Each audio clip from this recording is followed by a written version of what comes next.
Thank you guys for coming. I know our first official press briefing is going to be on Monday, but I wanted to give you a few updates on the president's activities.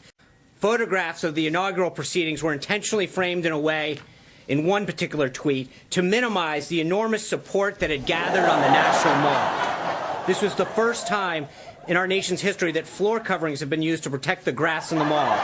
That had the effect of highlighting any areas where people were not standing, while in years past, the grass eliminated this visual.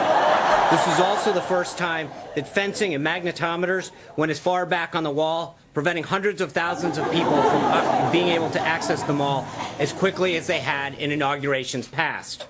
Inaccurate numbers involving crowd size were also tweeted.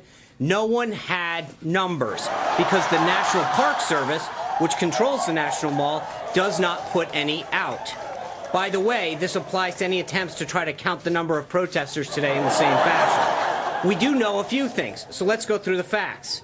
We know that from the platform where the president was sworn in to 4th Street holds about 250,000 people. From 4th Street to the media tent is about another 220,000. And from the media tent to the Washington Monument, another 250,000 people. All of this space was full when the president took the oath of office. We know that 420,000 people used the D.C. Metro public transit yesterday, which actually compares to 317,000 that used it for President Obama's last inaugural.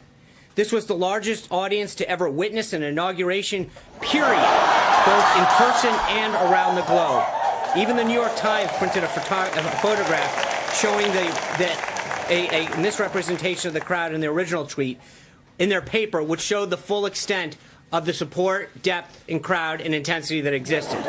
These attempts to lessen the enthusiasm of the inauguration are shameful and wrong. The president was also at the Central, as you know, the president was at the Central Intelligence Agency today and greeted by a raucous, overflow crowd of some 400-plus CIA employees. There were over 1,000 requests to attend, prompting the president to note that he'll have to come back to greet the rest. The employees were ecstatic that he's the new commander-in-chief, and he delivered them a powerful and important message. He told them he has their back, and they were grateful for that. They gave him a 5-minute standing ovation at the end in a display of their patriotism and their enthusiasm for his presidency.